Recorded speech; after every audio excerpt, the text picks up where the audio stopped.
I am about to take you through a completely empty chateau, not a single soul in sight, that you probably don't know about. In the heart of the Loire Valley, beyond the grand tourist routes, lies Château Talcy. To be honest, this is now one of my favorite chateaux in France. It feels like a home that still breathes with life.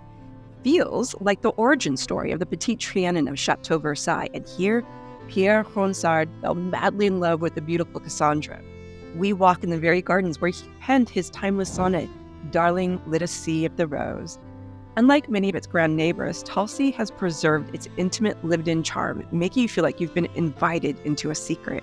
Come with me to where poets dreamed, where Catherine de Medici once pleaded for peace, and where the very air still hums with whispers of the past. Now, let's go to a chateau.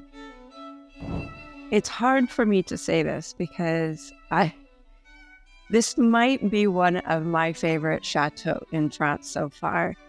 I am standing in one of the salons of Château de Talcy in the Loire Valley. If you feel connection when you go to the Petit Trianon in Versailles, the idea of the Petit Trianon really was a place to escape for Marie Antoinette and her friends and close family to spend the time, to feel like they were in the countryside, but still on the grounds of Versailles. Yet this is the real thing. This almost feels like the real version of the Petit Trianon, with this gorgeous light, stunning fabrics, furniture. It is so well furnished in here. And on top of it, 7 hectares of gorgeous gardens. If you like gardens, beautiful chateau with sort of a countryside sort of feel, it's not pompous. There's no ego here. This is all about beautiful French castles from the 16th century with a lot of history and so much to discover. I can't wait to introduce you to Château Talcy. So let's go see what she has in store for us today. Amidst the bucolic fields of the Petite Beauce, where the gentle winds of time whisper through the trees, lies a chateau often forgotten by the grandeur of its royal neighbours. This is Château de Talcy, a hidden gem, a place where the past lingers like a dream, waiting to be rediscovered. Here, within these towering walls of stone, history and poetry entwine, and unrequited love, political intrigue, and the rhythm of rural life have left their eternal mark. Let us step into a world where poets once dreamed, where queens and kings conspired, and where the landscape itself seems to hum with the stories of centuries gone by. It was the year 1517, when a wealthy Florentine banker by the name of Bernard Salviati, swept up in the courtly intrigues of François I, set his gaze upon this modest estate. Talcy stood unassuming, a rural chateau among fertile farmlands. But Salviati, ever ambitious, would soon transform this unpretentious dwelling into a grand residence fit for a man of his stature. With the stroke of a pen and the fortification of its walls, Château de Talcy took on the appearance of a medieval fortress, a bastion of power and prestige. But behind these imposing stones, a different kind of drama was unfolding. For while Bernard Salviati could command armies and wealth, there was one force he could not control: the tide of unrequited love. Wasn't that interior just absolutely remarkable? Every time I'm walking through those rooms, I'm just more and more comfortable in this gorgeous chateau. I just love the connection between the countryside, the big gorgeous windows. Just everything about this space is so comfortable, yet so beautiful. One of the many things that this castle is known for is its history with poets, including Pierre de Ronsard. Now, I am in the first courtyard of 3. We're about to go into the gardens and visit them. I can't wait to show it with you. This castle is just as well connected with agriculture as it is with its history. And I am so excited to share with you even something as amazing as the largest pigeonnier, the big pigeon houses in France. So let's go and take a look at it all, okay? Here, in the gardens of Talcy, love blossomed. and withered just as swiftly. It was here, at a ball in the nearby town of Blois, that the poet Pierre de Ronsard first laid eyes on Cassandre, the beautiful daughter of Bernard Salviati. For Ronsard, it was love at first sight. His heart swelled with the force of passion, and he immortalized his feelings in verse, penning his now famous lines, "Darling, let us see if the rose." But, alas, like the rose that blooms and fades, Ronsard's love remained unrequited. Cassandre married another, leaving Ronsard's heart to wither like a forgotten flower. Yet her memory still lingers in these halls, carried on the wind that rustles through the orchard and over the chateau's ancient stones. But Talcy was not just a haven for poets.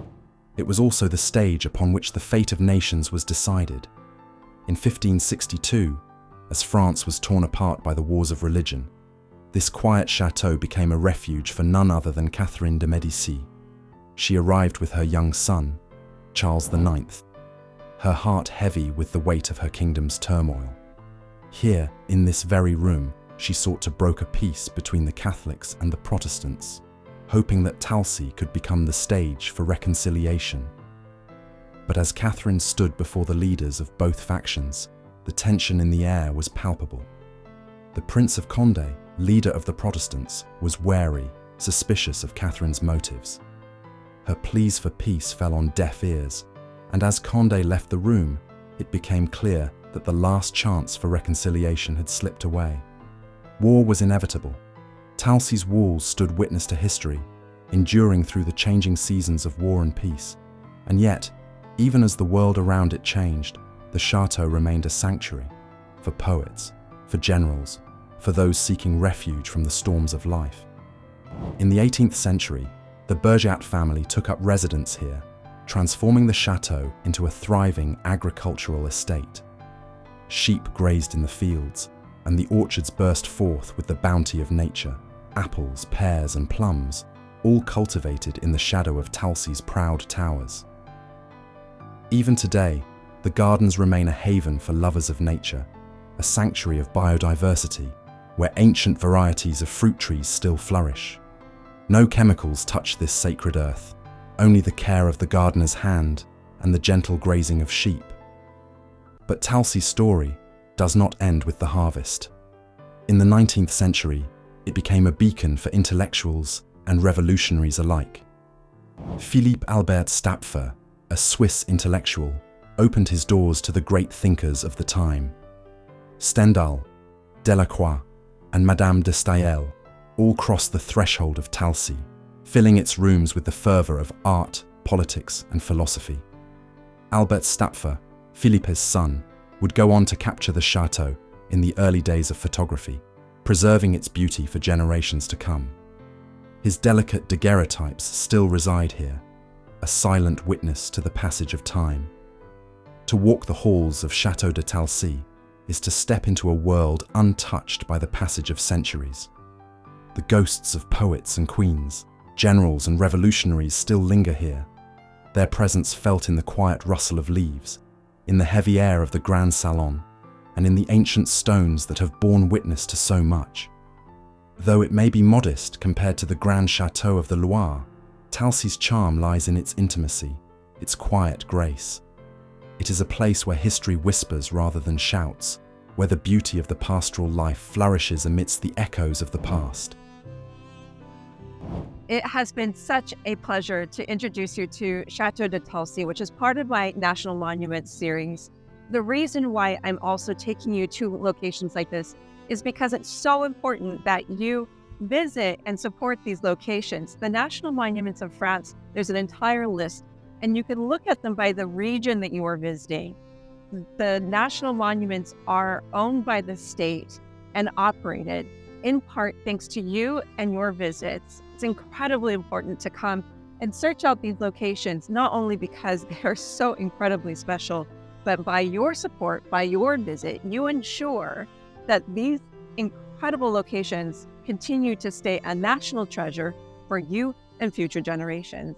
Thank you so much for joining me on this enchanting journey through Château Talcy. I'll include basic logistics information in the description below.